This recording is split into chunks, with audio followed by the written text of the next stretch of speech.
Today I'm speaking with Doug Franchitto. He finished the most recent Wasatch 100 as his first 100 miler, and we got together to talk about training and Grand Canyon rim to rim and circumventing the Trail de Mont Blanc and just a lot of stuff about running. Had a great time, and I think you're going to get a lot out of it. Welcome or welcome back to Trail and Ultra Running Training. My name is Will Frantz. I'm a running coach and a strength coach, and I've helped athletes get stronger and improve their performance in distances ranging from a 5K to a 200 miler. And the whole goal of this podcast is to help you train a little better so you can improve your performance and have more fun out on the trail. If you like the information or appreciate this interview, I would love if you just hit subscribe or follow or whatever is relevant button on your platform of choice. Maybe even just share it with somebody. Really appreciate it. One note before we really get into the episode is that my audio is terrible in this episode. Doug and I recorded the entire, very long, as you'll see, interview. It was great. We had a great conversation. He shared a ton of information about training and everything he did to get ready to finish the Wasatch 100. And then after we finished, after I clicked stop record, learned that I'd been recording on my built-in laptop mic that is underneath my desk. So I've done a little bit of work to try and make myself sound passable. Doug's audio is great, and you'll still get a lot out of this interview, but I do want to apologize for the terrible quality of my audio because I had a tech snafu. Anyway, I hope you enjoy it. There's a lot of good information in there. Let's get to it. Today, we have the currently rare interview. I have today Doug Franchitto on the podcast. He recently ran the Wasatch 100 and been working with him for a little while. We're just going to get together and talk about running and life and the race and all that stuff. So, Doug, how about you introduce yourself and tell us how you got into running in general? Yeah. Well, excited to be here. Excited for the conversation today. Can't believe it's been a month since the since the race. But That feels wild. I know, right? It's blown by. But yeah, I got into trail running probably back in 2017. So somewhat newish to the sport, I guess. But basically, it all started. I was living in Santiago, Chile. And for those who don't know, Santiago is a city that sits at like the foothill of like the Andes. And I just thought while I was living abroad, it'd be a real shame if I didn't get to know those mountains there. It's absolutely gorgeous. And so I started hiking those a lot, and I realized I could do my hikes a lot faster if I could, jog downhill, and save a lot of time. And I also realized, I could save time by wearing lighter equipment and bringing less stuff. And that's how I kind of got into trail running. So, Awesome. What took you to Chile? yeah, so I had visited a friend who was living abroad at the time, and I was living in Boston just working like a desk job. I never studied abroad or anything, and I was visiting a friend in Vietnam, and I was he was just living the life. He was teaching English. I think you were teaching English over in Asia too at some point in your career, right? Yeah, man, I spent like 2 years in Korea, and it is an interesting time, especially like in your 20s. It is I don't know. I don't mean this in any of the negative ways. It's like a second college. Like it's just kind of like everybody's there to have a good time and like hang out. And Yeah, but it's also like you're a little more of an adult, so you're not quite as like you have responsibilities and you kind of deal with this stuff. It's great. Yeah, living abroad's super fun. Mhm. yeah. Yeah, no, it's an amazing experience. I love how you called it a second college, because that's definitely definitely what it is. You work this job, but you're not there to work. You're there to, live, and explore the culture or, do whatever. Yeah, exactly. And like, I mean, to be fair, I worked myself really way too hard in college. So for me, it was almost kind of like a first college. But yeah, it was like a yeah, I Yeah. call it like the way I justify traveling East Asia. So yeah, Yeah. absolutely. Anyway, you were That's in Vietnam. great. Sorry. Yeah. No, no, you're fine. And so I visited him out in Vietnam, and he was just so happy, just living his life and over in Vietnam. And he's teaching English, but he was getting great experience. And I was like, man, I feel like I'm just too young to be working a desk job in Waltham, Massachusetts. I love that. So decided to move to Santiago, Chile. I found a tech job down there, long story short, and spent about 3 years in Santiago, where for any listeners here, if you're looking to explore mountains there, oh my God, it's absolutely beautiful. It's a foothill of the Andes. You got great rock climbing, skiing, obviously hiking and trail running. You can go explore volcanoes and glaciers and stuff. It's absolutely beautiful. So Awesome. I don't think I realized you were there that long. I know you've been down there. I don't think I realized it was 3 years. yeah, it was 3 years. There was like a period where I stayed in Arizona for about like a year. So it was like there was like the first half of Chile and like a second half, Uh, just because the company I was working for had an office in Arizona as well as Santiago. But yeah, it's just, if you love, it's not even just Santiago, but the whole country. You go down to, Patagonia, and it's absolutely gorgeous. It's just like every day there is like super spectacular. Like, wow, this is the best view I'll ever see, yeah. So highly recommend. That's where I got into trail running. During COVID, I moved back to New England. I stayed in New Hampshire for a few years.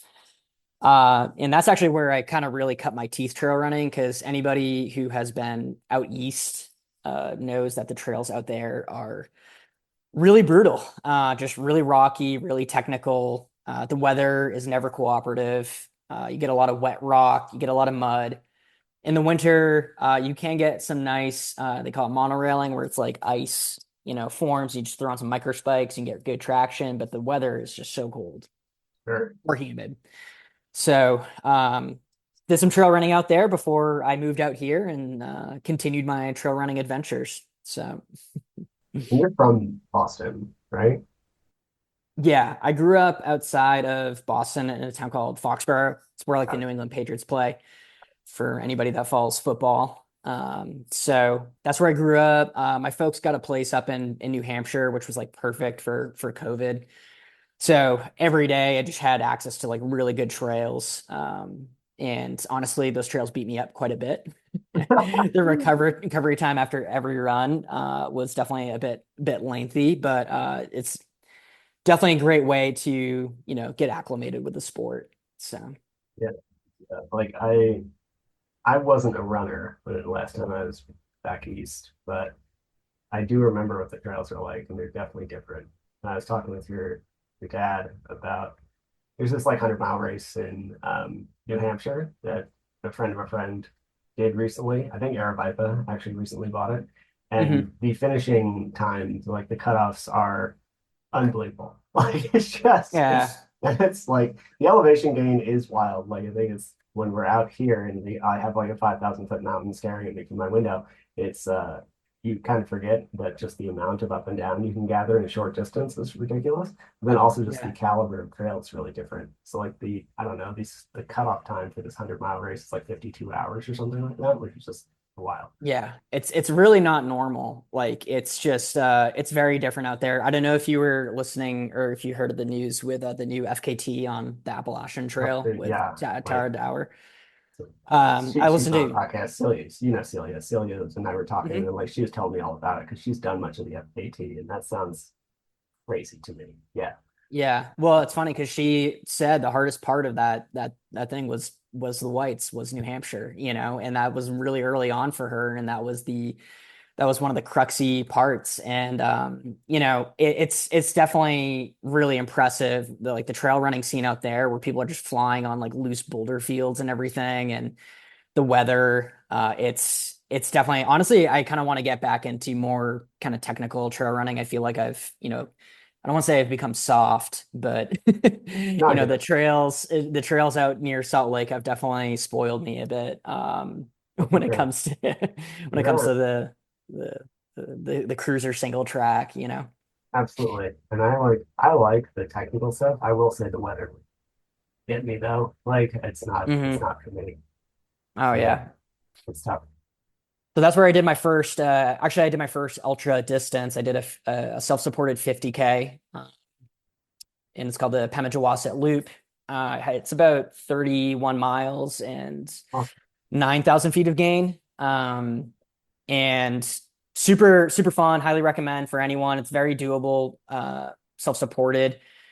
And yeah, it was super good. I definitely wasn't, now that I like understand the sport, or like definitely way more than I did back then, I definitely wasn't prepared enough probably physically for what I was looking to do. But at the same time, it all worked out, and it was just like a very inspiring experience to, keep doing longer distances in the mountains. That's awesome. So And then yeah. like, where'd you go from there? From running from Wasatch and then you ended up, I mean, you obviously ended up back out here Yeah. in Utah at some point. So like, how'd we go from there?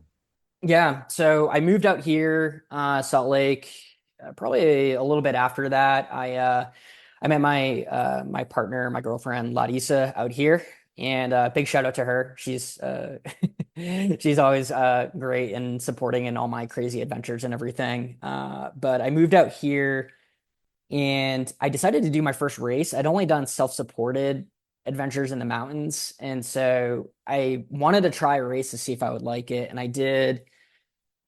I think it was the no, not Dead Horse, Mad Moose. Yeah, I think it was Mad Moose 50K. I think it was the one they do in January in Moab. Probably Arches, I'd guess. The Arches, yeah, the Arches 50K. Yeah.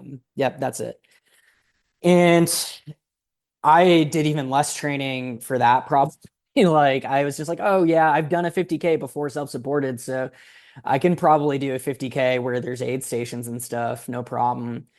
And I line up, and we start going, and I feel really really good until about mile 18, where I'm like, oh, my hips are locking up.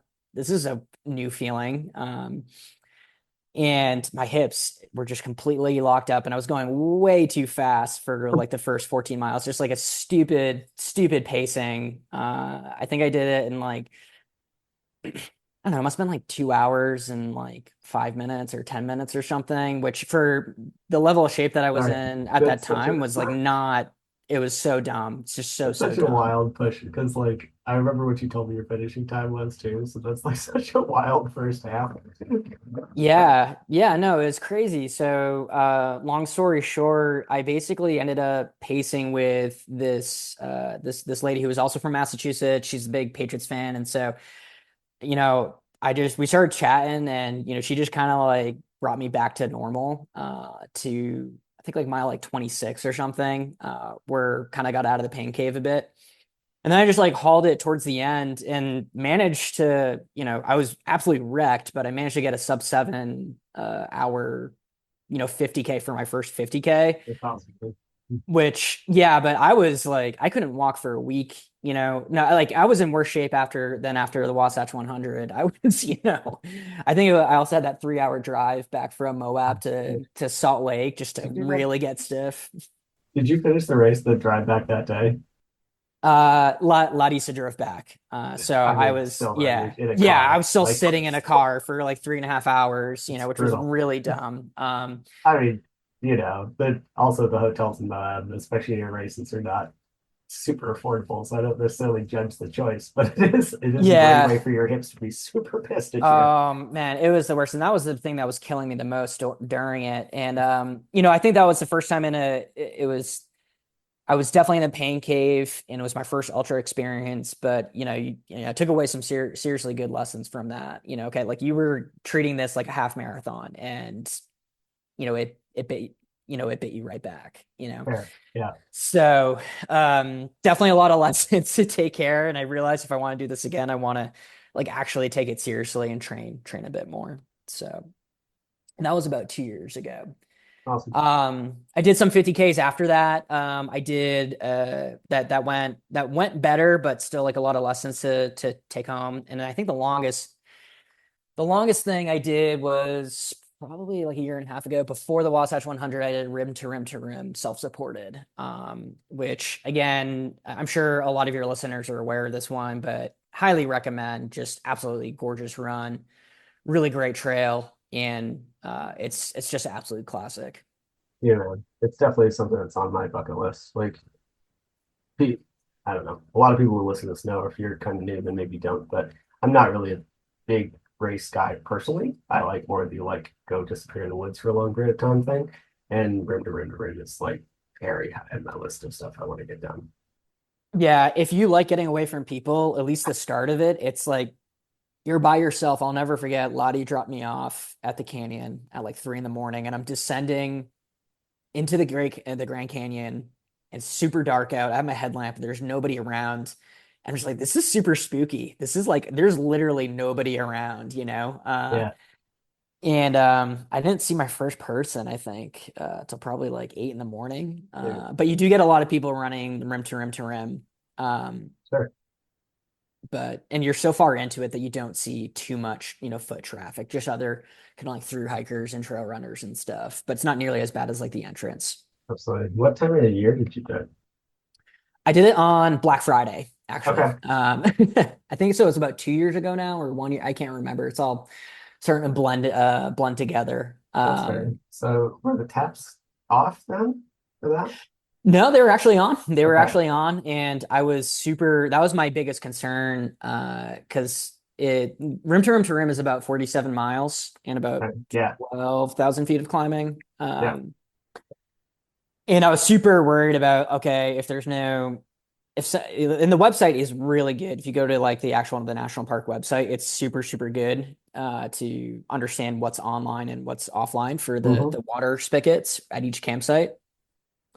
So everything was on, which was good. Awesome. But I again made some stupid decisions fueling, and I think I told you this before, but I didn't know what I just like buy stuff that I like to eat, and I bought beef jerky from a gas station, and that did not settle well at all. It's probably like one of the worst things you could eat. It was also spicy too, Oh, and that's a move. Yeah. yeah, and so that created problems for me around like mile 11. I just already wanted a yak, and I'm like, oh my God. And you're already at the bottom of the Grand Canyon. So it's like, do I want to go back? And it's like, no, let's just stop eating this trash and and kind of move along. And that was an early, again, more lessons to be learned when you're getting into this crazy sport. So I mean, I think that's the thing, though, right? Like, uh, for some people, I'm sure that would work fine, and for me, it would not. I would end up with a very similar reaction to you.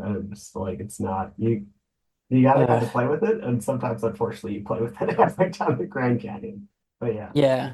I feel like the sport is, and we'll get into this especially when we talk about like the race and stuff and training, but it's just like, no wonder why there's so many great ultra runners that are like older because they just have so much experience to learn what should be in their toolkit and what shouldn't be. And, you just learn from making mistakes. And, for me, it's like every time I go out and do an ultra, distance, I always make some stupid mistake. It's like almost like guaranteed. And then you learn and you just like retake it back and everything. And I don't know. But that was my lesson for that one is that beef jerky was like the absolute wrong thing to I eat. mean, I think you're probably on point there. It's like there's there's so much to the sport, right? And I think if you're if you're setting Western States records, then it's going to come down almost entirely to athleticism. Hmm. But if you're, I don't know, in heavy quotes, just finishing and like putting in long efforts and just doing a bunch of these because you enjoy it,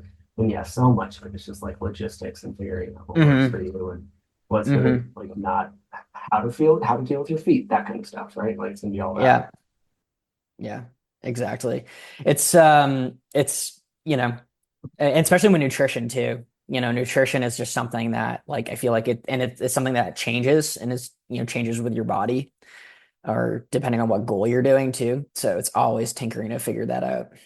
Absolutely. And then like figuring out like I mean, as you get fitter, you can take in more stuff, and then you can push the pace harder, which means you probably need more fuel, which means carbs, but then like what's going to settle well and all that stuff, and like time of year, with hydration and all that. Yeah, it's like it is. There's only a few sliders, but they can mix into like enough variety of ways that it's really tough. So, Yeah. Yeah. well, rim to rim, that's or to rim, three of the R's. I don't know. Yeah. Sounds great. Did you start in the north or the south? Yeah. I started from South Kaibab and went to North Kaibab, and then back to Bright Angel. I think that's like the most standard way to do it, Yeah. if I remember correctly. Um, Yeah, it went well, other than that beginning part of mile 11. I got in a better flow. I think the only time I really struggled was getting back to the Phantom Ranch around I think it's like around mile 40 or something, where I was just like getting gassed. This was like the longest I had ever ran, supported or unsupported. And I'll just never forget getting towards the end where you only have like 2 miles left or 3 miles left, but you see the big wall that you got to climb out of there, 3,000 feet, the sun setting. You're like, oh man, just one big climb, and it's like 3,000 feet, and you just got to kind of dig in and do it. And there's so many tourists there, and you're just kind of slaving up and looking exhausted, looking terrible, and all these tourists are just like walking, like faster than you and everything. And it's kind of a surreal place to be finishing an ultra. Yeah. But it worked out really well. I did it in about like I think 17 hours, which is kind of a longer time to be out there, longer than what I was expecting. But for where I was in my, how the shape that I was in and everything, I had done some training for that. I thought it was kind of, good. I went out there, did it, had a great time. It was a great experience. And definitely looking to go back and do it again. 100% is one that I would do. Kind of want to Awesome. wait some time, let myself improve a bit, because I definitely think I can shave off quite a bit of time. And also, I now know what the trail looks like and everything. Yeah, So I think that is a super important component when you can like know, okay, I've been here before. I know what to expect. It definitely helps. absolutely. Like, I'll put in a couple plugs. I've talked to a bunch of people who've done this. It's on my list of stuff to do. I had a friend who done it twice. He said one time Mhm. like it was good enough that he did it again, and then the second time like his notes say do not do this, and it's because like, well, it showed up at the start, and they'd done all the planning. The taps were supposed to be on, and I guess there's like a water main break or something. So Oof. like they Yeah, were that's off, rough. and they decided to do it anyway, which was not the choice. No. Um, so that's my like one piece of advice for anybody. Like, I realize it's a big trip and an up and down, but like if you have a water main break in the Grand Canyon, either like you should carry 2 gallons of water with you, or I'm sorry that your vacation was like disrupted, but don't just Yeah, go, or don't just go just go down and for it. Like yeah. that's a bad time. No. So like, No. yeah, Yeah, you gotta know.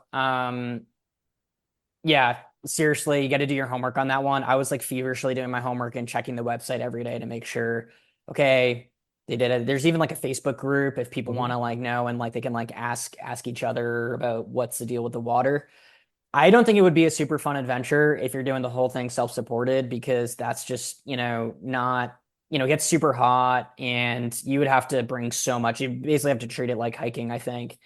yeah, If the water is out, you could just go down and up, and it's still a great adventure. And it would be a lot safer. yeah, But 100%. Like yeah, I don't know. Grew up in desert, live in desert. I'm a desert person. Like that is not a thing to fuck with, to be honest. So no, yeah, absolutely. yeah, no, Yeah. definitely not. So yeah, but I highly recommend. It's definitely a great thing you want to do a self-supported, I guess 47 miler. It's definitely, the trail is classic. So I did that, and then I also did 250Ks. Those were my most recents before Wasatch 100. Mm. One was the Bear Trap 50K. That's run out over by Tooele. If you're local, Salt Lake, great race. Great. The RD Jimmy Thomas is super fantastic. Puts on a really good um, event, and it was pretty hard. It was about 7,500 feet of climbing, but it's nice because it's like loops. It was my first loop race. And so you just come back to your same aid station, and I had all my supplies there and everything, which was good. The sun started to cook me towards the end, but I felt really good after that one and recovered pretty well. But me biting off more than I can chew, typically, I decided to do another 50K 5 weeks after that, which was super dumb. And that one was the Antelope or the Fall Classic, which is like basically a 50K around Antelope Island. Mhm. Another great one.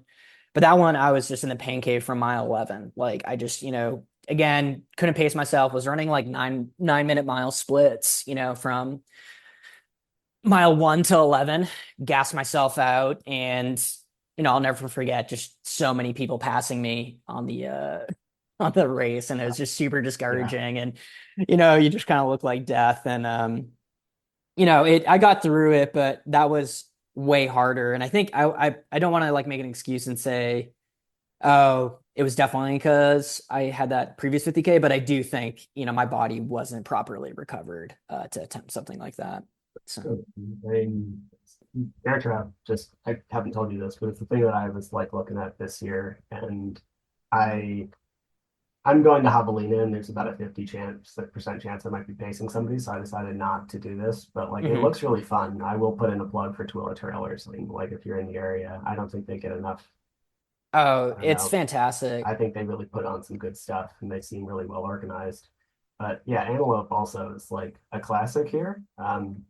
It's a great starter, partially because it is so flat, but that does mean like you're going to go out hot. Like almost everybody goes out hot on Antelope. Yeah, and I also just managed my time super incorrectly in between. Mm, It was only five weeks, but I just basically decided I'm just not going to do anything. Just maybe a few shakeout runs and stuff, sure. do some stretching. And even the week leading up to it's like, I'm not even going to use my legs at all. And so I started off like super fresh and like my legs were finally like, yes, Doug, we're running. And then my legs were like, oh, Doug, you're running a little bit too far, And then by mile like 17, they're like, Doug, you need to stop. You're not, Yeah. ready. And so, but it's again, it's kind of weird saying this, like I completed that race and I went through it, but it's important to understand why you're having these, like issues and stuff. And yeah, to just to go back to the sorry to jump around, but the Tooele Trail scene, really great foliage. There's nobody, or the amount of traffic you get out there is like nothing. It's so great, and it's really not that far of a drive to get out there compared to the Wasatch Front. So. No, so like I went down with a friend to, and you can hit it from both, you can hit the Okers from both sides. So like a friend and I went Hmm. down to Harriman's side and got Hmm. it, and like I don't know, it wasn't like we got a late start, but we probably hit the trailhead at like 7:30. By the time we finished, it was Yeah. full, but like 7:30 at Mill Creek would have been already like one space left, right? So like, yeah, Yeah. if you're willing to make a slightly longer drive, I realize also like weekday traffic is wild to get yourself out there, but Yeah. it's a great spot for Saturday, Sunday. Yeah. And you also don't have the mountain biker issue too. I wouldn't call Fact. it an issue, but they're great people. Mountain No, dude, bikers are great. I love the mountain biker But crowd, but it doesn't matter. It's like they can still go, 3 yeah. times as fast as I can. It's hard. Yeah, exactly. Gotta have to have head on the swivel the whole time, but out there it's pretty good. So highly recommend that one. Awesome. So yeah, I did those 50Ks, did great, but I also was like kind of interested in how I can improve because before those 250Ks, I was just training and I really only knew how to train the way I see on social media, like AKA just volume. Sure. Um, and so a lot of volume that I thought at the time, I was like, I'm just gonna do like 30 to 40 miles a week for as long as I can with as much vert as I can do and just Sure. see how long that can go. And it was definitely good. I was definitely a bit tired for the end. I did it for about like 12 weeks. So for 3 months, I was like channeling my inner Andrew or Andy Glaze, Yeah. which is not nearly as epic as what he does, but I kind of wanted to test my hand at that. And it was good. And I definitely felt myself get stronger, but I was definitely just really tired a lot and felt like I was kind of maxing out my running strength, if that makes sense. The volume strategy is, I don't know, um, important. Like I will put that there first. Like the best thing you can do to get better at running is run more. Hmm. However, we also have to understand that that's taken in the context of it has to fit your life. You have to be able to recover. You have to be able to do all Yeah. this stuff, right? Like it's there's also a big difference if somebody's like zone two work, and this is not Andy. Andy just loves to run and he runs forever, right? But like if we look Yeah. at a lot of other professionals, they run 140 miles a week, but their zone two pace is like a 7 minute mile. Yeah. So, they can slam in 140 miles a week because it takes literally 60% of the time it would take me. Right. So Yeah. just have, yeah. Yeah. I mean, that said, I'm still not running 80, which would be whatever, but it's like, it's their job and they're much fitter and it just takes a lot less time. And it's different. So yeah, Yeah. it's, we have to understand the full picture. It's not just Yeah. always more. More matters, but it's not the only thing that matters. Exactly. Yeah. If we're looking at your like 50Ks, and I know those kind of end of last year, how did we started working together, I don't know, beginning of this year. Um, what made you want to pursue, like, start looking at 100? Because that's where we started talking. And then what made you put in for the Wasatch, like one that is kind of notoriously probably not your best first choice. So, Yeah. like, yeah, Yeah. what led to that? Yeah. So I started thinking about doing a 100 after those 50Ks. I was just kind of playing around with the idea, like not even necessarily that I wanted to do 100, but if there was like a 100 race that I wanted to do, I didn't want to just do like 100 miles to do 100 miles. And Yeah. a year ago, I had ironically ran at Brighton during the Wasatch 100, just like a personal trail run. Like I didn't even know what was going on. It's like someone thought I was like in the race. And I'm like, no, I'm just, having a good time. Oh, that's great. And I was coming back to Brighton, finishing up my run, and I saw the leader at the time. I believe it was Jose Cruz who was coming in, and he was just looking super fresh at like mile 70. And I was just so inspired. I was like, oh my God, that's so cool. He's just like pulling in, looks super calm, cool, and collected, getting into Brighton. And I was talking with some people watching the race and everything. I didn't know too much of it at the time, but that was like the initial spark where I was like, ooh, this is like really cool. And I looked at more in the race, and the course is, for those of you who don't know this course, it basically starts about like an hour north of Salt Lake in Mhm. Kaysville. And you get up to this massive ridge line in the Wasatch Front, and then you just make your way southbound and cross all the classic canyons, all the classic trails. It's absolutely spectacular, and it drops you off, or you finish in this town called Midway. That's like towards the bottom. And so I just generally liked how cool the course was from like I've been living in Salt Lake for over 3 years now, and I've just really fallen in love with mountains here in the Wasatch Front. So I was like, this is perfect. And then I just did some more research on the race. Like the way it started, it didn't even start off as a race. This is, a bunch of, I don't want to call them kids, but I think they were just kind of like young adults kind of came together and they wanted to put together this really cool 100-mile line, across the Wasatch, and it wasn't even a race. And they did that, and it was kind of a crazy experience. They did it like self-supported and everything, which is kind of nuts when you look at the rate, like, doing 100 miles self-supported I think this was about like 60 year or no, this was the 1970s, Yeah. It so started this, in 80 for the record or something like that. So yeah, it yeah, started in the absolutely. 80s, So but like like they late started 70s. Yeah. this, yeah, in the 1970s. It's just absolutely crazy. Like those trails probably weren't as manicured there than they are now. Dude, they were as manicured here like 6 years ago, much less like Yeah. in the 70s. I can't even imagine what Yeah. some of them looked like. Yeah. Yeah, exactly. So I just love the lore, if you will, like behind the race. It's one of the oldest races in the United States, and it's a classic. It's in the Grand Slam League or whatever, with Western States and all those guys. And so I just decided, I'm gonna put my name in this thing, because I don't know if I think I had like a 30 or 40% chance of like getting in, and I probably won't get it, whatever. And then I'll find something else that'll probably be good. Because I had, spoke to you about it, and you're like, okay, we can get you Yeah. ready for this, but it's gonna be hard. It's gonna be really, really hard. And I was just like, yeah, okay, like Yeah. whatever, say la vie, I'll just go ahead and put my name in. And I'll never forget it. I was at a work event with Larissa, my partner, and one of my friends messaged me because I couldn't see like the live draw. And he's like, man, you just got picked for the Wasatch 100. Congrats. Like, you're like, and I'll never forget just reading that. And like my heart or my stomach just like kind of like sank a little bit. I was like, I didn't actually expect to get picked. And I was like, oh my God, like I'm actually signed up to do 100 miles now. Like this is real. This is like a real Yeah. thing. And I'll never forget the rest of that work event, like socializing with like other people. I was just kind of like out of it, like kind of like because I was like still kind of a little shell shocked that I just got into my first 100, that being Wasatch 100. Yeah. And yeah, so that's how I got into it. That's how I decided. I wanted it. If I was gonna do something this big, it was gonna be on my terms, and it was gonna be, something that I'd be stoked, to do. And that's how it came across. Um, this thing is no joke, as you were mentioning. There's so many factors why people DNF. Whether it's heat exhaustion, it gets really hot.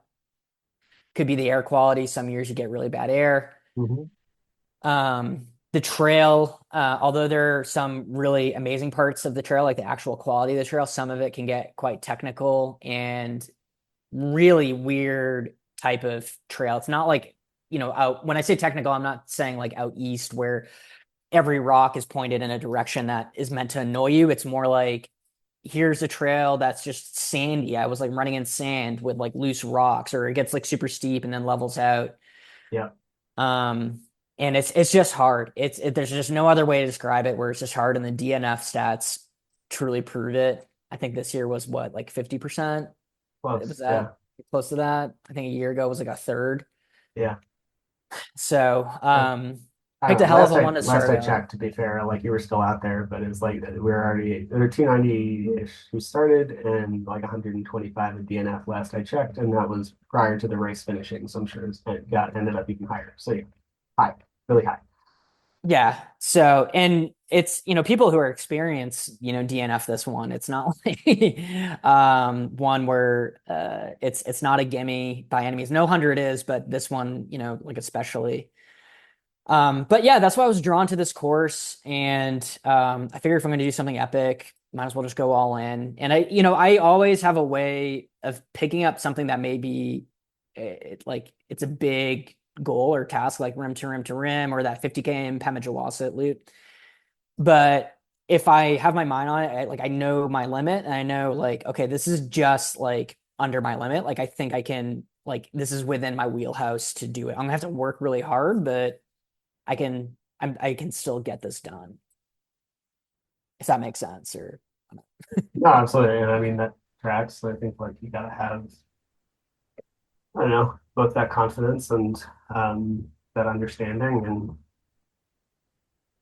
kind of figure out what you're really looking for out of it. I remember talking to you.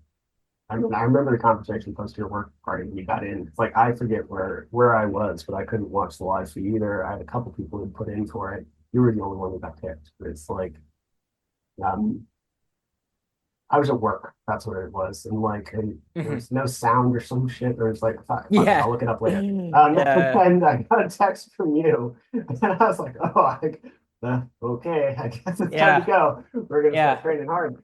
Um, and yeah, Yeah. man, it's just you're also very good at numbers, right? So like this is kind of why I had the conversation with you at the beginning. It wasn't that um I don't know. I wouldn't say that to anybody. It was that like you have spent a lot of time going up and downhill, and one of the largest factors about this race is that you're going to spend a lot of time going up and downhill. Yeah. And that was like a big reason why I mean, I wasn't promising a like 28-hour finish, but I did think like I was confident you had the ability to finish because it's a big mountain race and you're good in the mountains. You like being Yeah. out there. So yeah. To add to that, that was actually one of the other things I forgot to mention earlier that I was attracted to this race. I do love vert. I love being able to, like, I love climbing. And then, just letting gravity do its thing on the way down. Um, Although this one, for those of you who don't know, it's weird because there's a lot of, you just climb and climb and climb and climb and climb and climb and climb to the point where you're so ready to go downhill.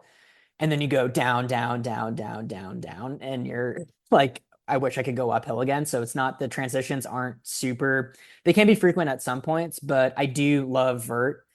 And I thought, if I had less vert, I'm a terrible runner, or shouldn't say I'm a terrible runner, but when it comes to flats and stuff, I'm just not as, I wouldn't say motivated, but I just don't perform as well when it comes to climbing and descending. So that was a key thing in this race that I really really liked. Maybe too much. I mean, it's 23,000 feet of vertical gain, so that's like a lot. A lot. Over 100 miles. Maybe I should have settled for something that's more like 17 or 18 or Yeah, whatever. But it's fine. It's a lot, man. It's okay. You're doing yeah, fine. I mean, you finished, which is the key. So yeah. it's like, how did how did it go? How was the race? Like, obviously hard, like we're harping on that, but how was it? I think this is one of these races that she'll put us the map on that. It's been around for 44 years, 45. Um, Yeah. and as a result, like it's one of the older ones in the country at this distance. It Hmm. still has a very like low key community vibe in spite of it's being run by most people. So like how how was it? What do you have notes for people? Like anything to keep an eye out for, any of that kind of stuff? Yeah. I think first off, it just comes into training, like training, because there are some people that I speak to that are super, super good trail runners, whatever, and it doesn't work out for them. And then some people who aren't as good trail runners and they're able to finish it, kind of like myself, I'm still kind of new to this sport. Um, there are people that are so addicted to this race, they just do it year after year. I've met people that have, are 4-0 just for completing it. I've met someone who's done it like 20, 21 times in a row.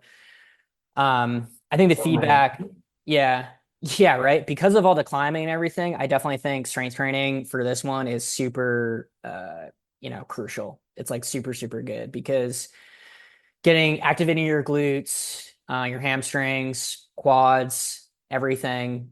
Luckily, I had a lot of problems with this race that we'll get to, I'm sure. But luckily, my legs weren't the issue. I mean, I had some nicks and knacks there that are kind of normal for 100, and some things I felt coming up, like some hamstring things, but nothing to DNF me. And I think that's just something to pay attention to going into this race. Yeah, that's fair. So I mean, what do you think as far as the training helped you so much? I mean, like I talk about it to my end from a coaching perspective. People have heard me do that for 150 of these whatever Yeah. episodes now. So like how did it feel for Yeah. All me the from like training. a Yeah. yeah, from an athlete Yeah. perspective, like it's From probably a, more relevant. So yeah, how did it feel for you? And like what really yeah. felt like it made the difference? So yeah, and I know you asked about the race, but we can jump into training, I think, first, which would be, Yeah, just I like think flow right into more, it. yeah, sequential. I think like the first thing with training, yeah, we can talk about strength first, because growing up, I'm a really small dude. I have a really small body frame. I hated going to the gym, like normal gyms, and lifting things up and putting them down. I was always like the smallest like dude in the class, Yeah, that's fair. I get that. And so I always like more endurance and running stuff, like sports like, soccer or like other things. Mm-hmm. So I've always been very gym adverse for like my entire life. Sure. But when I reached out to you, I heard you on a podcast actually discussing Wasatch 100 with another host, and your whole thing was strength. And I was like, this is the one thing that I've really neglected. Like I owe it to myself to investigate this. I owe it to myself if I want to get better at the sport, to try things that I may not necessarily like to do, to get better. And so a lot of the strength training was like twice a week, doing a lot of leg work, squats, deadlifts, RDLs, Bulgarian split squats, all those fun things Mhm. that I actually really don't find fun. I think even like one point I went to the gym and someone had like corrected me. It was like, dude, like your forms were like it was like so bad, like someone came out and just it's kind of like embarrassing. But I actually Oh thought my form man. was like kind of decent, Well, when I you ran through also, with you. I But remember that happening, and you asked me questions, and it turns out that dude's an idiot. So maybe like it's fine. Like it's okay. yeah, Yeah. exactly. But it's like little things like that. Like Mhm. for people who don't like going to the gym, it's like very understandable, I think, for a lot of people, especially if you're a runner who's like small, like myself, Don't to be put small. Be super yourself in. fair. It can be an Yeah, intimidating environment, and it's like I don't know. There's a lot of like negative myths about the gym, and like it's actually people worried they get hurt, people worried the form are going to be bad, people worried people are going to judge them, and like none of those things tend to actually be true. However, like there are concerns, especially with the shit you hear on the internet, right? So like, yeah, I get it, Yeah. absolutely, and especially if it's not your favorite thing, like you do want be trying to do things correctly, not Yeah. necessarily from an injury perspective. That's pretty rare if we're going to be honest objectively, but like it's don't want to waste your time, right? Yeah. If you don't want to be there, then why the fuck are we going to do this and waste your Yeah. time? So like I get it, man, absolutely. Yeah, and it's also the mental thing too. I would do this and like I do not want to get hurt trying to do this and like miss out on skiing or running and things that I like actually love to do because I like do it. So then there's the mental battle of like if I want to get the most out of this, I really got to increase like the weight, or I really, get the technique down and Mhm. then, actually get gains from it. Yeah, And absolutely. it was almost like going to the gym was more of like a mental battle than physical, at times, especially if it's like a beautiful day or powder day out in the mountains and you're like, I gotta go to the gym, and although the powder's calling my name, I'm gonna, have to sit this one out and hopefully catch it on the next one, which luckily somewhat easy to do out here in the Wasatch, but Yeah. that was definitely a big thing to deploy here. Some other training things outside of strength. I'm a huge skier. I love backcountry skiing, and I Mhm. I really do think when you ski tour, there's, if it's good enough for Killian Jornet, I mean, like the guy is just a beast tour that people, forget about. I think it's good enough for anybody because you're just doing so much easy uphill movement with weight, that it's just so good. So I probably fit in about good 25, 30 days of touring over the course of winter, Mhm. which was, I definitely think contributed some as well. Yeah, absolutely. I mean, it's cardio development. I would call it not easy personally because I'm shit at it, right? So like it's actually like it can be challenging. The weight factor is very real. Like, Yeah. yeah, man, it's very applicable across training. Like I don't actually have, yeah, not a lot that's going to be better. I'm like racking my brain really quickly through it, and like there's not a lot of things that are going to be better, especially in a season where trails here become sometimes pretty unrunnable. Yeah. Even with spikes or micros or whatever, like it just gets unsafe for a wide variety of reasons. So like ski touring is going to get you a lot of that ability to push uphill and crank your cardio up. So yeah, it makes a ton Yeah. of sense. It's great cardio. It's great, like, I don't know the right term for it, but like leg stability strength. I don't Mhm. know if that makes sense Yeah, because, like, especially when you're doing kick turns and, yeah, even if you do it like if you're doing ski touring on days where the skin track is like icy or not as grippy or whatever, that really, tires you out, yeah, it's true. it can be absolutely brutal.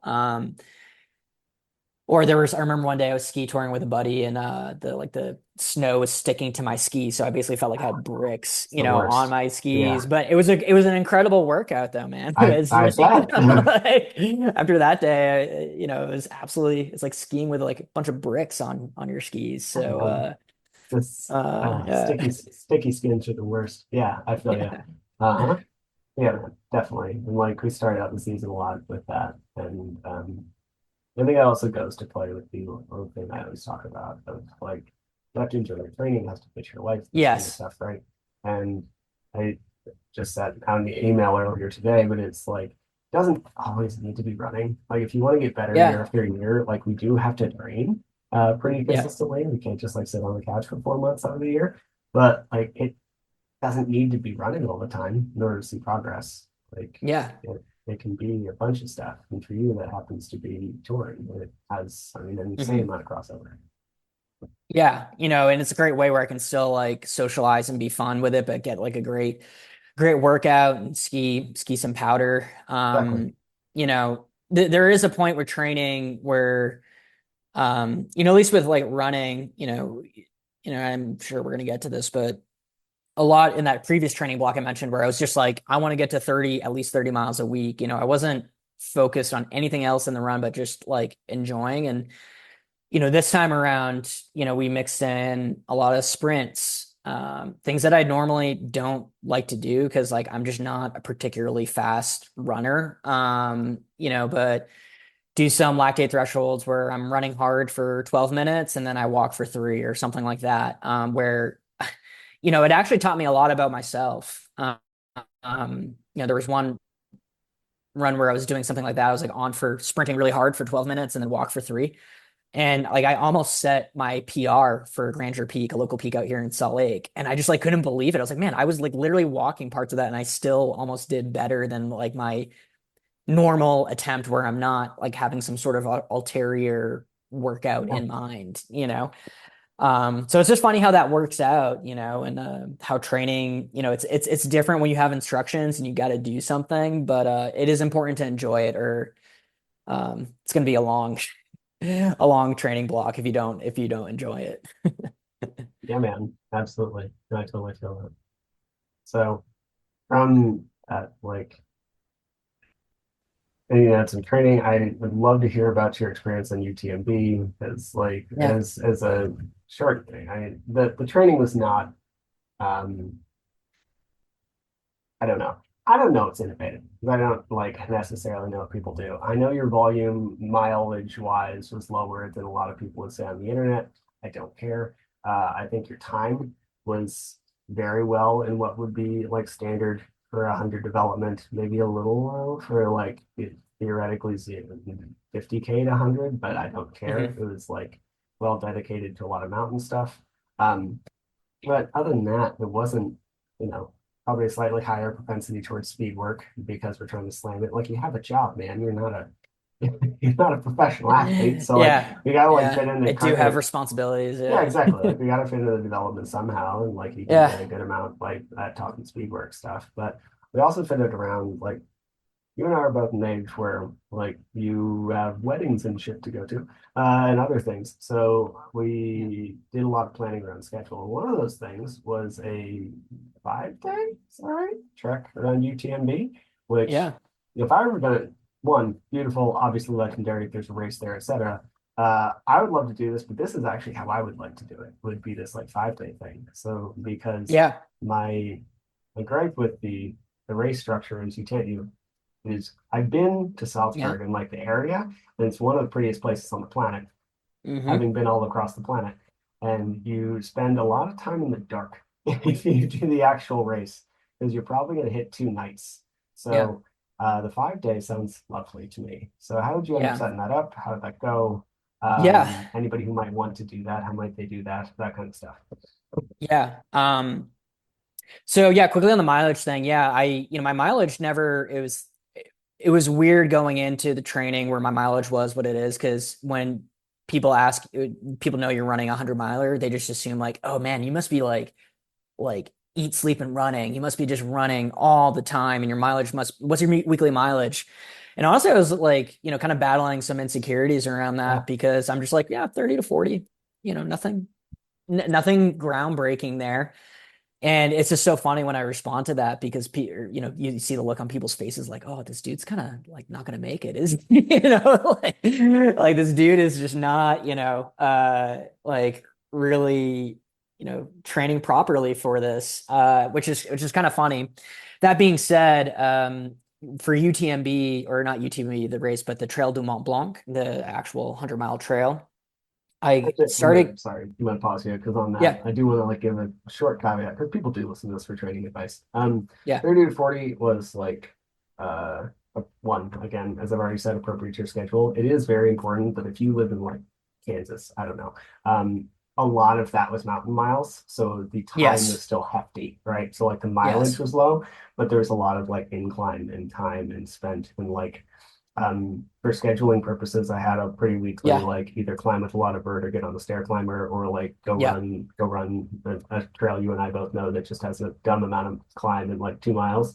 Um, Yeah, it's one of the reasons the mileage was low is because of the like the amount of vert. vert gain on a weekly I basis. was, So yeah, if you are taking training advice from this, like 30 to 40 is not necessarily where I'd peak someone. It wasn't I don't really care. I care about like time and Yeah. effort put in. I don't get too stressed about whatever the internet says your mileage should be for whatever fucking distance.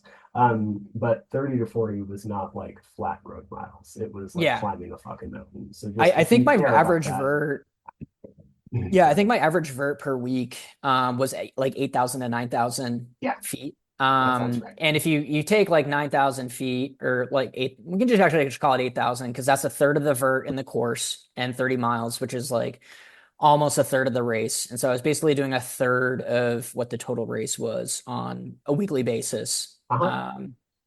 Yeah, that's probably a And better stat. And like we yeah, also did a camp of like what 60, 50, 60 in a week that weekend, 3 days that like stacked a yeah. shitload of bird. You also went out and like I really appreciated this about you. You did this without me even telling you.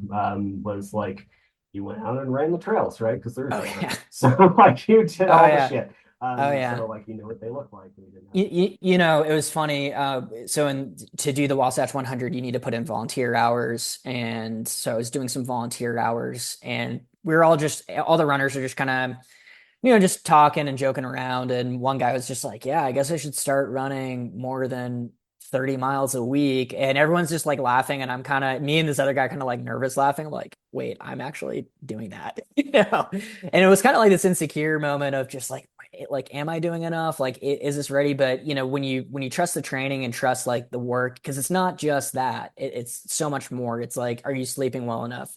Are you eating well enough?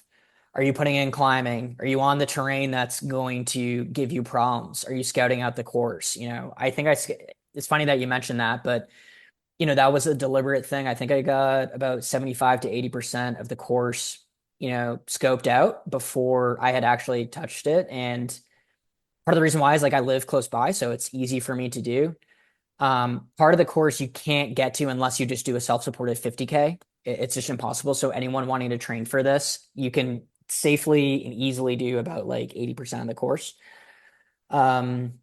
which is super helpful. One of my pacers told me, he's like, Doug, I was so impressed at like mile 80. Like you just didn't need to check. I noticed you didn't check the map once.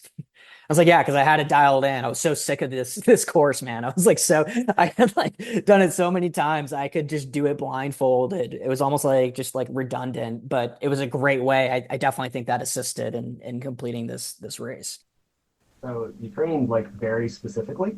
And I think that matters probably more than anything else a lot of the time. Like we can hit it different ways, but end of the day, like you were training to finish an incredibly hard mountain race. So you Yeah, went out and like put in work at a pace and an effort that would lead to you finishing a really hard mountain race. And that's why it exactly. worked, right? And thanks for like diving into that a little bit. I don't want people to think that like, hey, if you're in the flatlands, your 30 miles a week is gonna get you ready for Wasatch. It's probably Yeah. fucking not, No, very no, no, honestly. no. If you're Like running pavement, yeah, it's I definitely not. mean, yeah, I mean it might for some people, but that would not be what I would do. Right? Like Agreed. the like Agreed. 5 hours, the 5, 6 hours of work that would be weekly with no climb and no whatever, um, is not representative mentally of the double that amount of time and work you put in for months on end. So yeah, it's Yeah.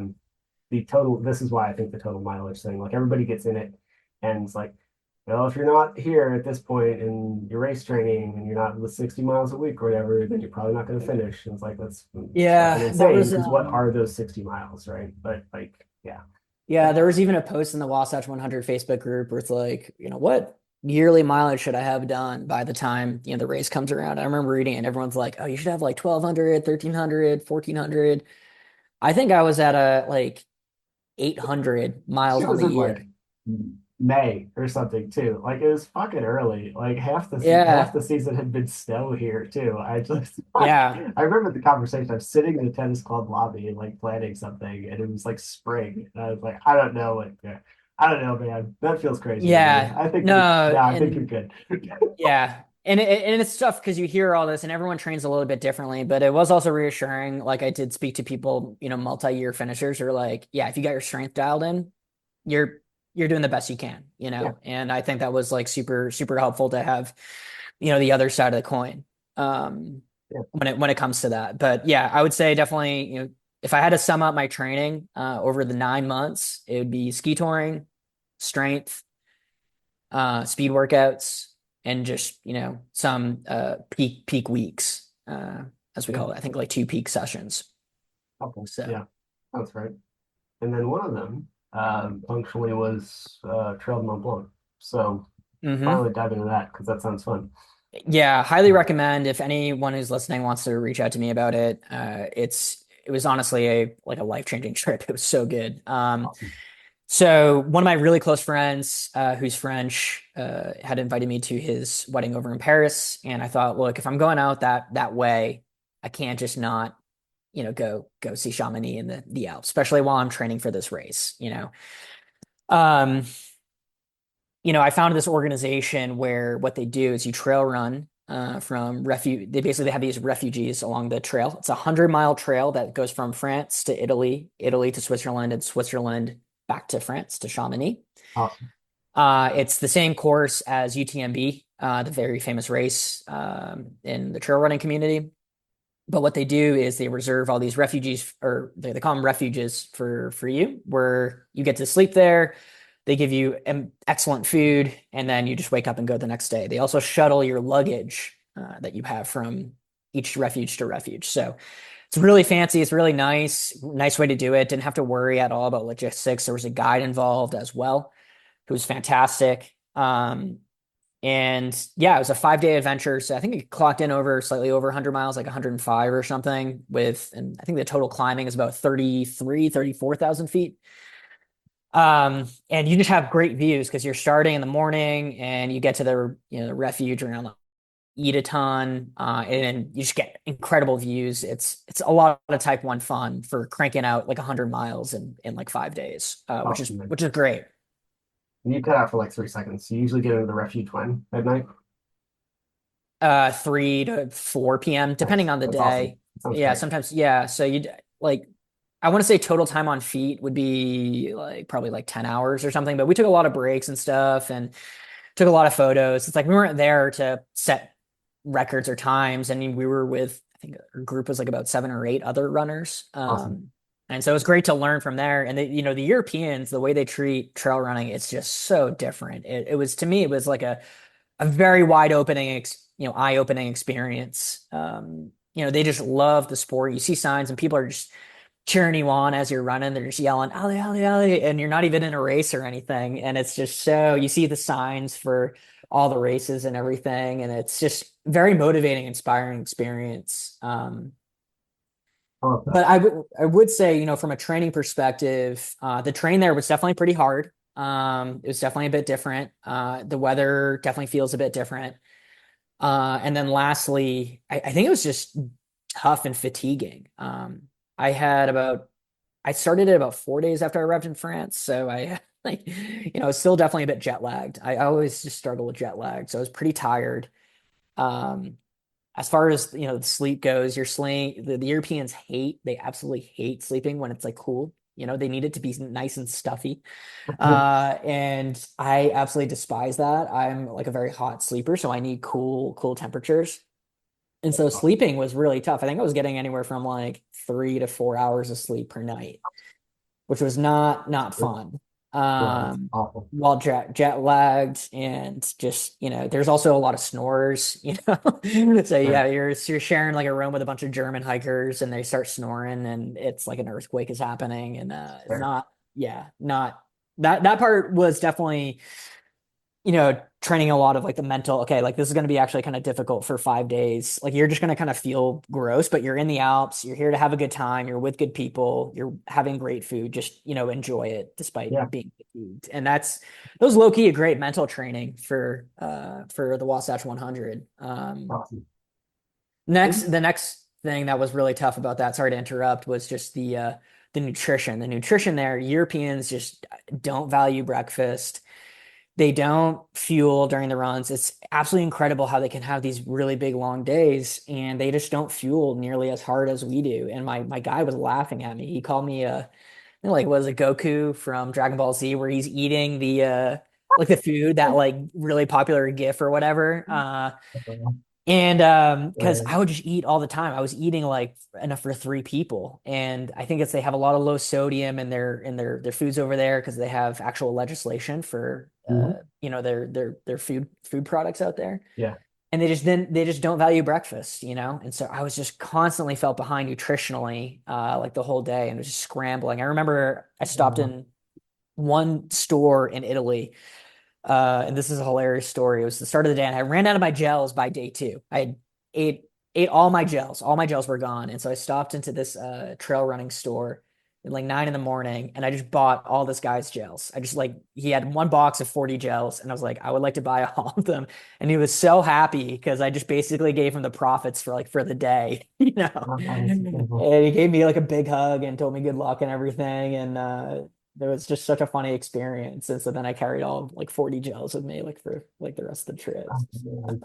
Yeah, I bet that dude is so stoked. But to be fair, like I'm sure for your guide, he's done that so many times that like his heart rate's like a zone one the entire time. So he's just like running on fat stores. Whereas you were like, one, the elevation there is crazy. I would be cranked. And two, you're training your gut for 100-mile race. So it's like very intentional. It's Yeah. just like the disparity there must have been Oh, amazing. yeah. And even with the other group members too, like who were either at my level, above my level, or below my level, they were feeling very similarly to the guide. And my guide told me, he's like, you're the 110% the client that I've had that ate the most on this trip. Like one of Fascinating. I remember stuffing my face with a big, plate of pasta in Italy. But the last climb out of Italy into Switzerland, I had like a 3,000 foot climb and I didn't even care. And I know it's like a complex carb or whatever. And I'm just like, I'm just ready to fuel. I need something in my stomach and just let it rip and go. So it's Delightful. very, yeah, very, very different out there. But I learned a lot out there, from my guy. He was absolutely incredible shape. He would go from like the top of the group back to the back of the group. And he gave me a lot of good technique with pole usage. He showed me the Lakey poles and like the proper way to grip them and to like push off and how to climb with them. And that technique I found very helpful. When I brought that back here, I was definitely getting faster times on my climbs, just with proper pole technique. I think I was just holding them really stupid, No, it's fair. I mean, but it helps. this is a question I get a lot, I guess. And what did you find that maybe you were doing wrong? Or, because I mean, here's the other thing. You're not inexperienced with poles. You ski. So, like, Yeah. what did you find that was helpful that he could tell you that might be moderately well delivered to an audio medium to Yeah. help with pole usage so that you can do better on trail stuff? Yeah. Well, it's really funny when he was teaching me. He doesn't speak any English and I don't speak any French. So it was like a lot of like sign Delightful. language. That's Yeah. fantastic. It was really funny. He just kept saying, very good, Doug, very good. And I'm like, okay, good. But basically, I was holding ski poles basically the way I was holding them or I was holding trekking poles the way I was holding them for skiing, Yeah. which is just super incorrect.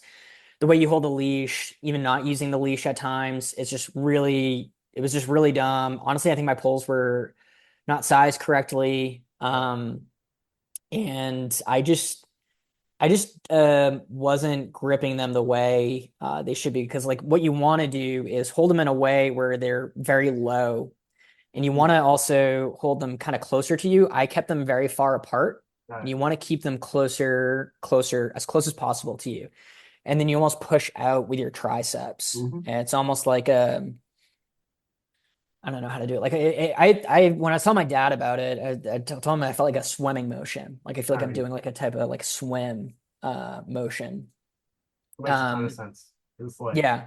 if you're super wide, you're also not gonna be able to like use that big muscle in your lat, your big muscle in your Hmm. back, right? So if you keep them narrow, you're actually able to like use the upper body musculature that I had you built in the gym. So like Yeah. yeah, man, Yeah. it makes a ton of sense that you wouldn't just want to be like out. But I mean, to be fair, like I'm not really a skier, but I've used poles enough to know that like they are kind of side Yep. to side stability more, right? So that we can think about it that way. It's not like you're punching here. So yeah, Hmm. it makes a ton of sense. And like the way you want to kind of like gently let go because like if you're using like a Lakey pole, for instance, like you have like the hand attachers, which were weird at first, but I got used to them after like maybe 3 or 4 times using them, and you just gently let go, and you can still do it with a normal leash, and that way you're almost like releasing to get ready for like the next pole plant. Mm. And I just thought that was like super genius and like just incredible, really invaluable advice. It was funny because then he like I was asking him for tips just because I had the race coming up, and he looked at my downhill. He was like, "Downhill, you're fine. Just fix your uphill and you're good." I'm like, "Is Awesome. my downhill fine?" Like, I don't know. Like, So yeah, that if anyone's listening, you do that over 5 days. It's cheaper than doing the actual race. You get amazing views. You build a lot of friendships, and you don't run any of it at night.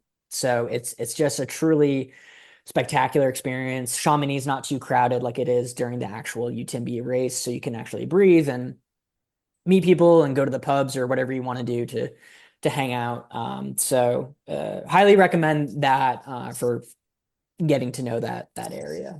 Awesome, man. Who did you go through? What was the organization? Because like I've actually had three people do that this year, to Mhm. some degree, which is one of the reasons, and nobody has said a bad thing about it. Mhm. What organization did you use?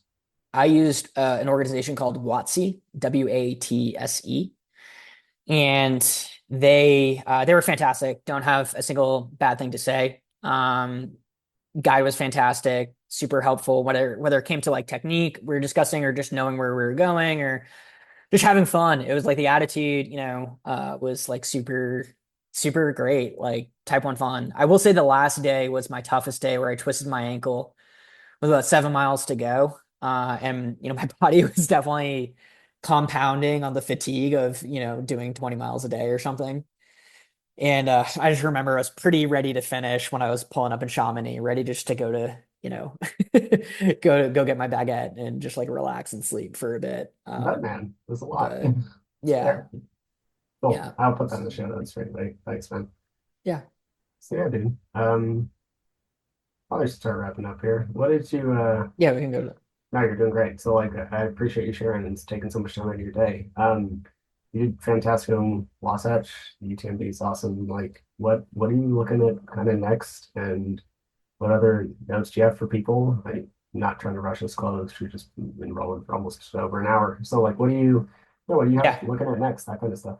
yeah. Looking at next, I definitely think I enjoyed this experience. There were times during the race where, like any first 100, where it was like, oh my God, what am I doing? This is really dumb. This is like super, super dumb. Um, Yeah. and there were times where I was like, oh no, this is actually good. This is super fun, Good.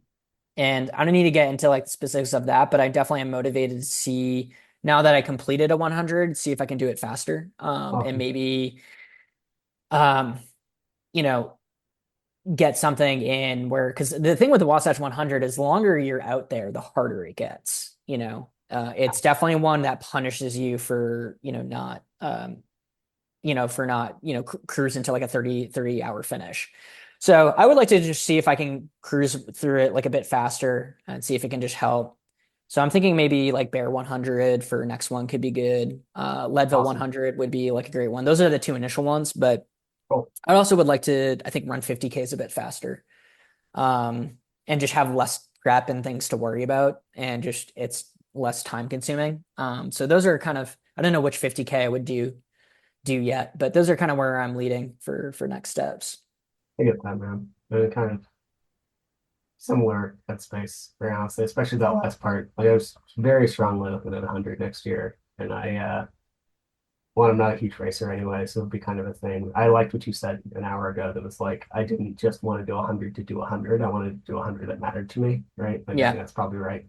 Um, but yeah, getting faster is fun. Like learning to do a 50K faster.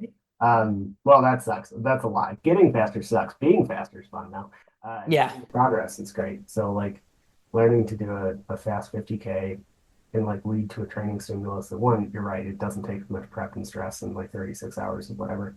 Um, but you also can see like some pretty good incremental week over week progress that isn't just about trying to make sure your body can hold up to the overall mileage. It's also like, well, you can also get quite a bit faster too. Yeah. Yeah. Running 100 miles is really hard. There are points throughout this race, early on, that things got off the rail. I don't know if we want to go into that or Yeah, if we, go yeah, for it. or like, yeah, I mean, I got time if, Go for it. but, the first 20 miles, long story short, went great, I even got like 3 miles sub 9 minutes and wasn't too gassed from that, which was like insane. I Did was, well. yeah.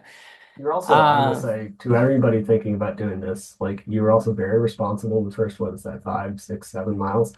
Because like that first climb is where everybody makes a lot of mistakes, and you did not. yes. So good job, dude. If Oh yeah. if anyone, so if those unfamiliar with this race or would like to learn more, there's an initial climb of like 4,000 feet. That's very steep, single track, and you're just kind of stuck there. I just remember seeing 60 people in front of me, 60 people behind me, and you can't.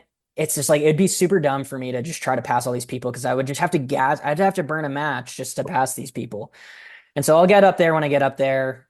Not everyone here is going to DNF. And Yeah. so as No, soon as I got exactly. to the ridge, I just shot out like a cannon because I was a little bit self-conscious. It was definitely one of my slower times for my practice runs, but it wasn't extremely slow, but I had a little bit of anxiety. So I was just like, you know what?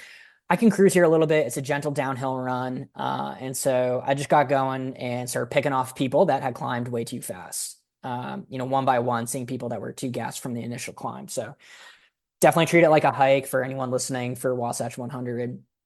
My troubles began around mile 20, where and I don't mean any disrespect to the aid station volunteer because they have to deal with especially early on, the aid stations are it's absolute madness. So many runners trying to get what they need. That's for sure.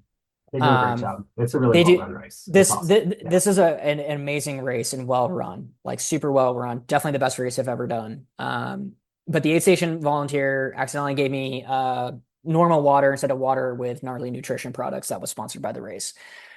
That being said, and I made the mistake of not even testing my water until after I left the aid station. So I left the aid station and about like 1,000 feet out of the aid station, like distance wise, I realized, oh, this is like normal water.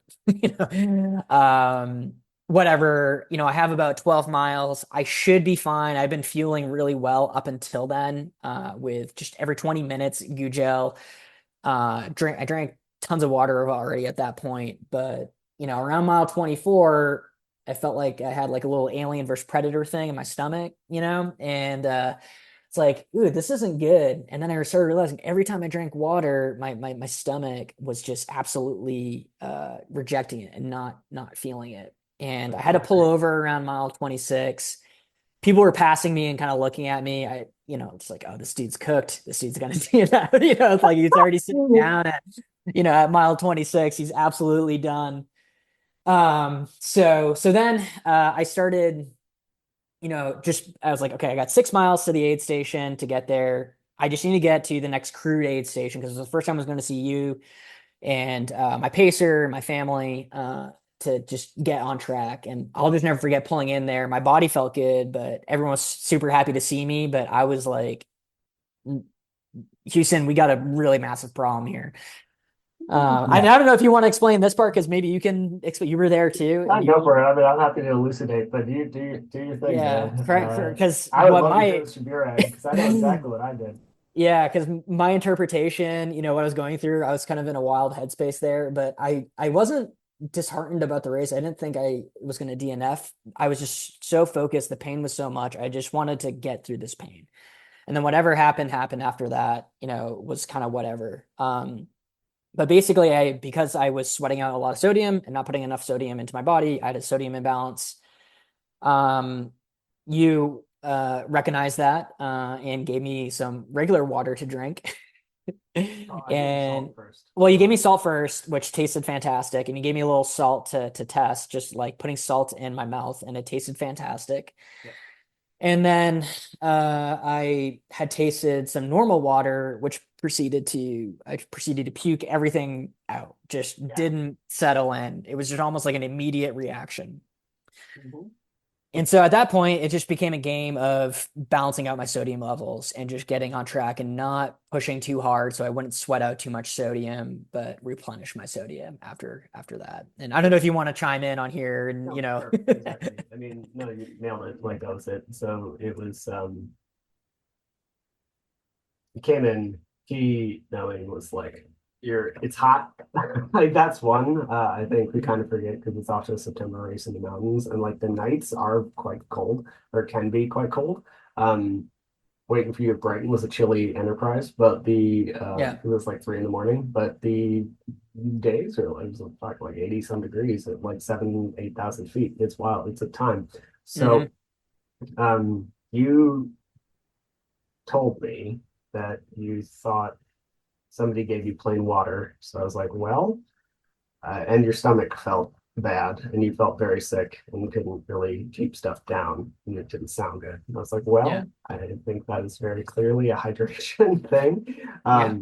Yeah, I just had you sit down and like do the salt thing, the salt test thing that I have talked about before, but it's basically like it's not a perfect system, to be honest.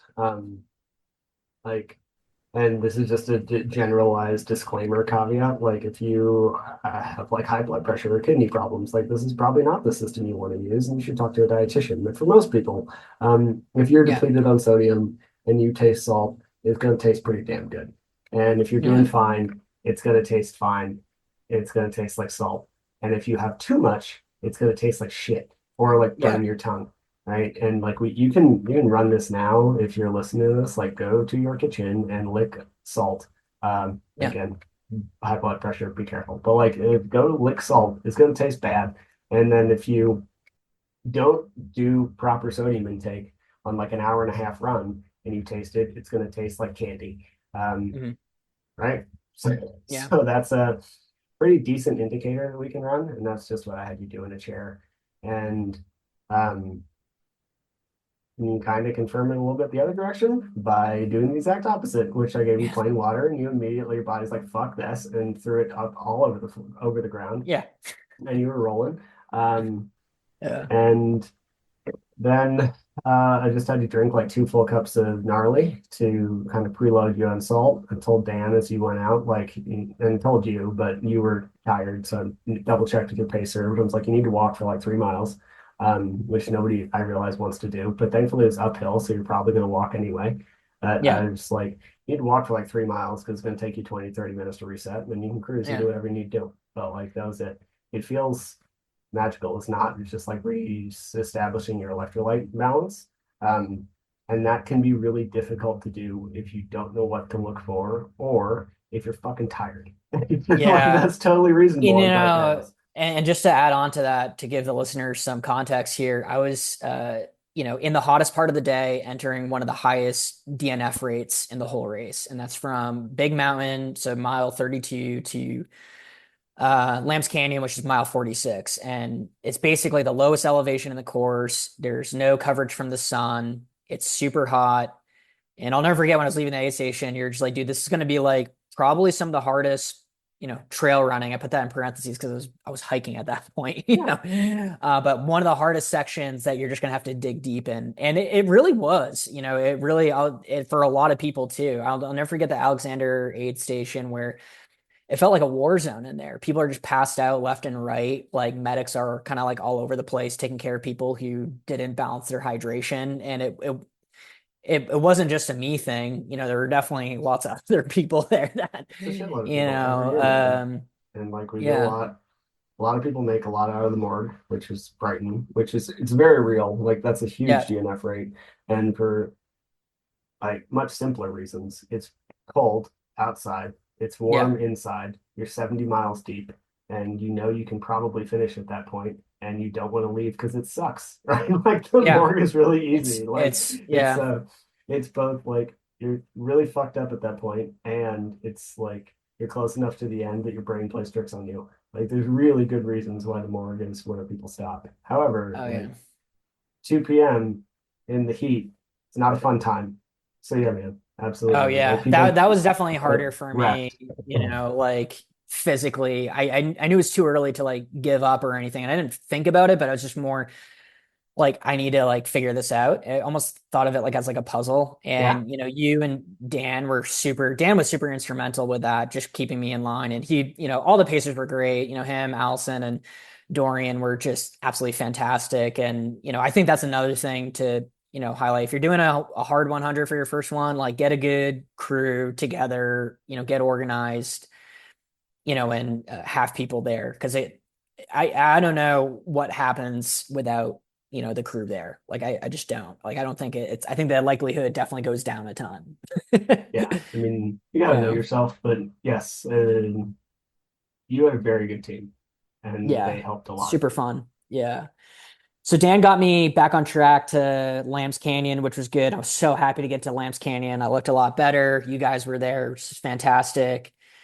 And then from there, it was, kind of, not super eventful, just a lot of uphill, a lot of climbing. I did with Allison, my second pacer, to get to Brighton. And Brighton, again, another bloodbath type of aid station where so many people DNF, people look like so miserable. And I'm just like, keep those vibes away from me, Mhm. I'm in my zone and I just want to get in and out. And I felt like I was joking with my parents. I felt like Carmi from the show The Bear. It's like the show about the chef who's very bossy and he's giving everyone orders in like the kitchen to get certain ingredients. And I felt like the same was like, I need chicken broth, I need this, I need that.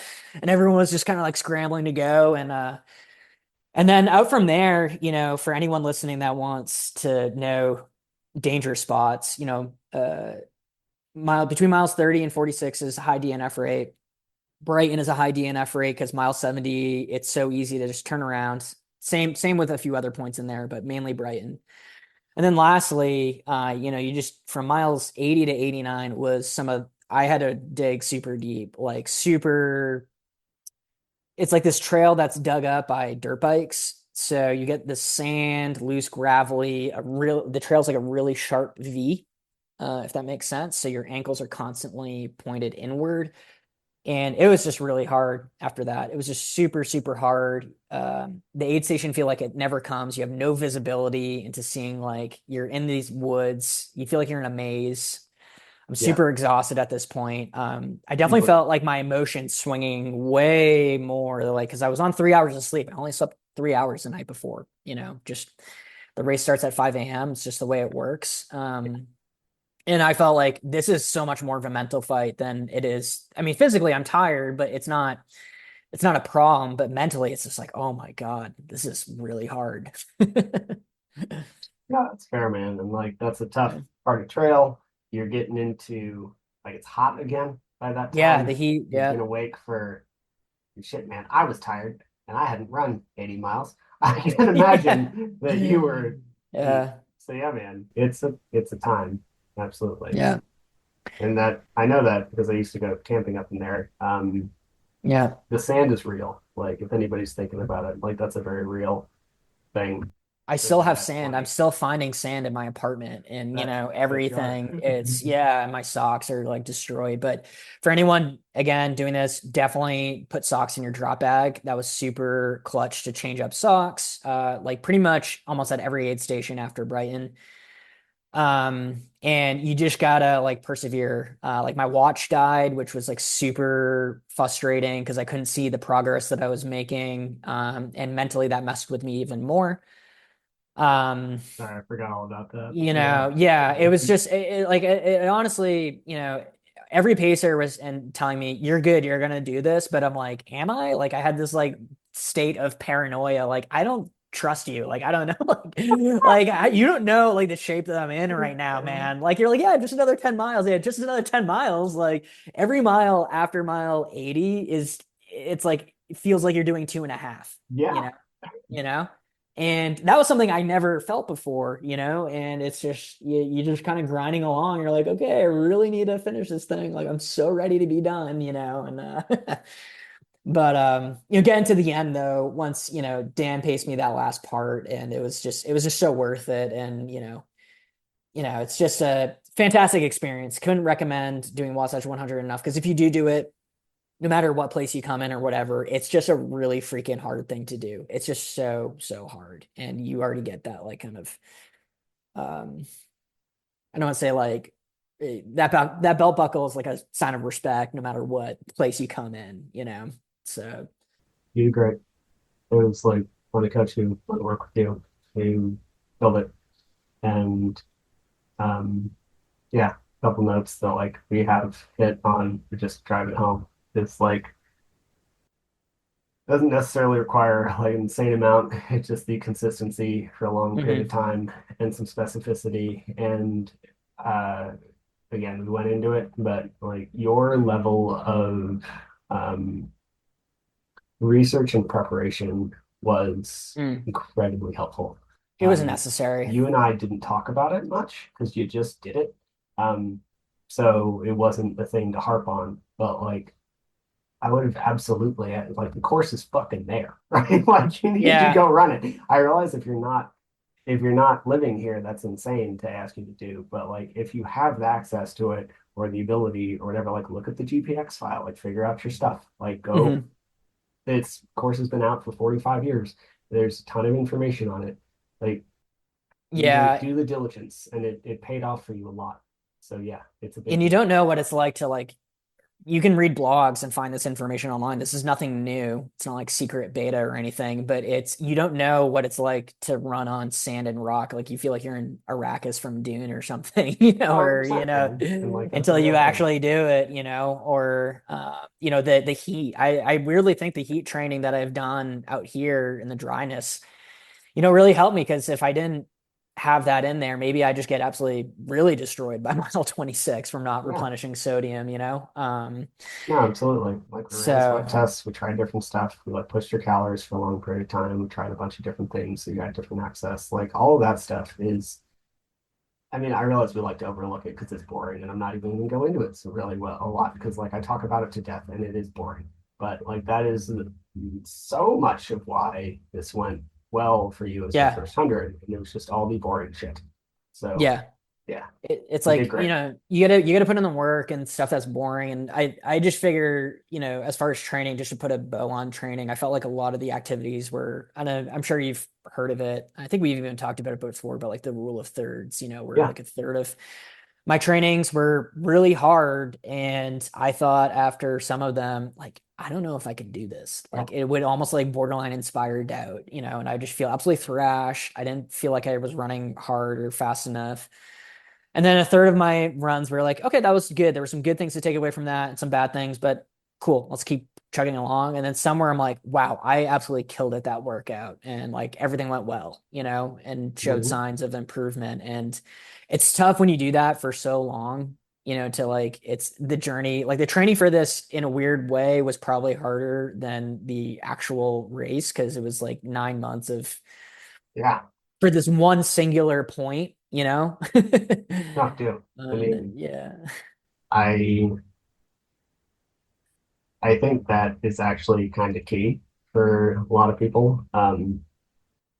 It's one of the reasons why I say like if you're going to do this sport and you want to do it kind of well, you should probably really like this shit because like you're going to spend a Yeah. lot of time doing it.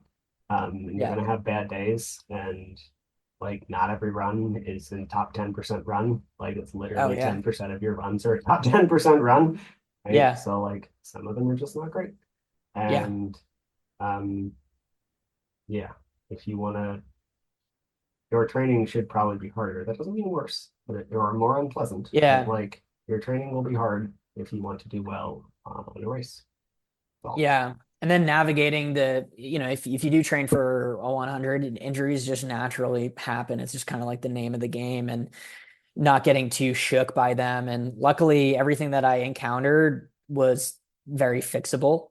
And it yeah. worked out. But for Well, give me, you. I want to it's give you credit on scary. that to pause real fast because like, and we Yeah. don't need to get super deep into this because again, talked about this plenty on this place, but it's like you did what I asked people to do of let me know before it gets out of hand, right? Like to a degree Yeah. that I don't know about you. I know some people would feel like they're talking to me too much, and I disagree like heavily Yeah. because I Yeah. can't do my job. But it's like hey, my hamstring still feels like this, or it feels like this, or right, like my Achilles feels here, and squeaky. Yeah. How long it's been happening? Oh, like today. Great, today is the right answer, right? Because then we can take a Yeah. day off and like bring it back together, rather than oh no, it's been like 6 weeks, and I just like thought it was fine. It's not fine.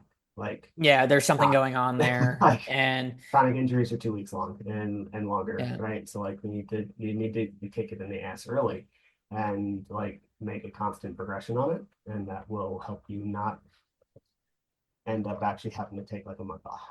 So yeah, Yeah. give And, yourself like and typically for all the other things that I've trained for, I honestly probably listen to my body like to, or if one thing wasn't feeling right, I just wouldn't train. But it's not like the best way to like heal something. I've realized is like you want to train it in like a very healthy way or do something that you can engage the rest of your body and then just rehab that, and I thought we tackled that. I was dealing with upper hamstring things. I was dealing with quad thing. I think at some point, almost something hurt at some point. Like almost every part. Over the course of the 9 months. yeah, Which is, I guess, normal. But for me, going through that process, it's just like, oh, and here's another thing, and yeah, another thing, and you're yeah, good. And I mean, we don't need to get deep into this again, but it's like it's not necessarily normal. I don't want to like super normalize injuries. sure, And the key here though is like if you were training for a level of athleticism that is a challenge for you, you are probably going to have like tweaks or niggles or something like that, right? Like yeah, things will happen. Um, and the game becomes partially not having them turn into a full-blown injury, right? yeah, Like I will use myself as an example right now. I have objective damage to both of my ankles. Um, one of them doesn't flare much anymore after a lot of rehab. One of them still kind of does for whatever reason. Um, if I with all of my stuff in my past, if I never ran when I was in pain, I would literally never run. But the yeah, pain is usually like a 1 out of 10. yeah, And that right when it's kind of a thing you play the game and you manage and you figure it out, and if you don't have the injury history of me, you might have a lot of 0 out of 10 days, and that's super fucking cool. But if you're pushing yourself hard, things will probably come up. You learn about deficiencies when you often learn about deficiencies when something goes wrong, right? And yeah, like you yeah, learn that your salt that strategy is fucked up when you're like feel sick at mile 40. Like that experience is really big for a lot of people. And we can kind of say the same thing for injuries. The key is to not let them get spiral out of control. Because short of like snapping your Achilles or like twisting your ankle in a hole, like, hey, my calf doesn't feel great, is both a necessary thing to like respect immediately, but also a yeah, thing not to panic about. yeah, Yeah. yeah. You gotta, and yeah, you hit the nail on the head there. It's just super important to have those problems come up earlier on. And for instance, in the actual race, I did feel some niggles or whatever you want to call them, or and man, I was like, oh, I know what that is. I'm super comfortable with that. Like that's nothing compared to the salt sodium imbalance that I just had. Like I'll take that any day of the week, and Yeah. I'll smile for that, and that's where I'm just super impressed with people that do this course year after year and just or any ultra running. It's just how in tune you are to what's important, what's like actual injury, or what's just kind of a body part complaining. 100% because they are going to. So yeah, Yeah, yeah. So yeah, it was a great race. Couldn't have done it with proper programming from you, man, from the just from the support crew, just even from balancing work and just life, people. It's just so tough, to do that for 9 months. Um, but super special moment, definitely something that I'm gonna remember for it's pretty etched in, core memories etched in my brain there. But yeah, I would like to do it again someday, but we'll have to see. I do want to kind of improve again first. So awesome, man. Well, yeah, you did great. Appreciate it. Um, yeah. Anything else you want to say? Anywhere people can like follow you if they want to, that kind of stuff. yeah, if people want to follow me, they can find me on Instagram. Um, I think my Instagram username is Doug F or Doug underscore F 91. And yeah, feel free to, if you have questions about the race. I nerded out about this race so much, Will. I like literally listened to every podcast I could find just about this race, just kind of normal middle of the pack people that podcast about it or whatever. Just because I think it's just such a fantastic race, and anyone that does it, you're in for a fight, but it's a fight worth, fighting. It's just like absolutely epic. So Awesome, man. Yeah, you did great. That's a pleasure to work with you, and looking forward to seeing like what you do next, man. And hope you have a fantastic ski season. I hope you get a bunch of snow this year. yeah, I really want a lot of snow because I won't be hopefully I won't be training as hard for whatever next objective I do, but hopefully I can just have some type 1 fun for skiing. So 100%, dude. Well, thanks for hanging out. Appreciate it. We'll bring this one to a close. Hang out for a minute, and everybody, yeah. thank you for listening.